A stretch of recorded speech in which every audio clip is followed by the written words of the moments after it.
ഇതാണ് സംവിധായകൻ ചോദിച്ചോ. എന്താണ് കണ്ടിട്ട് നിങ്ങളാണല്ലോ അഭിപ്രായം പറയണ്ടേ? ആണോ? Thank you very much. ഒന്നും പറയില്ല. അതെ, അല്ല നമ്മൾ പറയാൻ ഉദ്ദേശിച്ചത് തന്നെയായിരുന്നു. ഇവിടെ പുരുഷന്മാരും കുറച്ച് വിഷമിക്കുന്നുണ്ട്. ആ ഒരു വർഗത്തിന് വേണ്ടി സംസാരിക്കാൻ പറ്റിയതിൽ സന്തോഷം. എന്താണ് ഇങ്ങനെ ഒരു പടം ചൂസ് ചെയ്യാൻ കാരണം? എന്തെങ്കിലും ജീവിതാനുഭവം? അങ്ങനെയൊന്നും എല്ലാവരും നമ്മൾ സിനിമ എഴുതുന്നതും കഥകൾ കാണുന്നതുമൊക്കെ ആ എന്താ പറയുക നമ്മുടെ ചുറ്റുപാടുള്ള ആളുകളിൽ നിന്ന് തന്നെയാണല്ലോ. അപ്പോൾ അതായിരിക്കാം കുറേയൊക്കെ.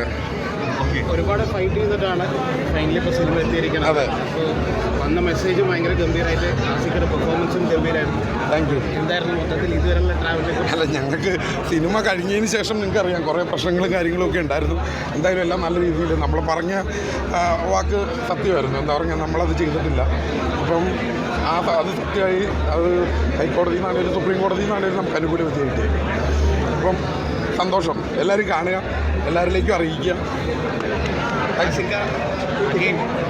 നിങ്ങൾ കണ്ണറിയുമ്പോൾ പ്രേക്ഷകർ അതുപോലെ കണ്ണറിയും. അയ്യോ, ഇല്ല, ഇത് ഈ സബ്ജക്റ്റിൻ്റെ പ്രത്യേകത തന്നെയാണ്. ഇത് ചെയ്യണം എന്ന് ആഗ്രഹം തോന്നിയത്. ഇങ്ങനെയുള്ള അല്ല ഈ ടോപ്പിക്ക് സംസാരിക്കണം എന്നുണ്ടായിരുന്നു. നമ്മൾ ഇൻ്റർവ്യൂവിൽ പറഞ്ഞതുപോലെ തന്നെ ഇതും അഡ്രസ്സ് ചെയ്യപ്പെടേണ്ട വിഷയമാണ്. കുറേ ആളുകൾക്ക് ഇങ്ങനത്തെ പ്രശ്നങ്ങളുണ്ട്. അവർ കോടതി കയറി നടക്കുന്നുണ്ട്. അവരുടെ പ്രശ്നങ്ങളും നമ്മൾ അഡ്രസ്സ് ചെയ്യേണ്ടതാണ്. രണ്ട് പക്ഷം പറയുമല്ല, ഉറപ്പായിട്ടും ഇവരെ പക്ഷെ നമ്മൾ കണ്ടില്ല എന്ന് അടിക്കരുത്.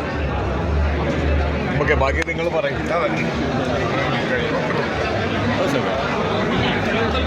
ഞാനങ്ങ് പോകണം. ഓക്കെ. അയ്യോ, ഞാൻ പോയി